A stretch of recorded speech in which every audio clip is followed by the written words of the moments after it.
Hi folks, I just want to talk about rhodonite and how a slab like this, which is freshly cut 24 hours ago, will eventually blacken to this colour. This is the material that this slab was cut from. In just a matter of weeks or a month or two, the surface will blacken. So what can you do to store them before you use them for your lapidary projects? I'll show you. I've tried various methods, but this seems to be the best one. Good old plastic wrap.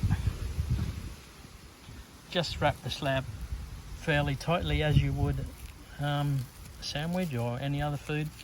Try and squeeze the air out as you wrap it, and the rhodonite will stay pink for a long time because the air can't oxidize it.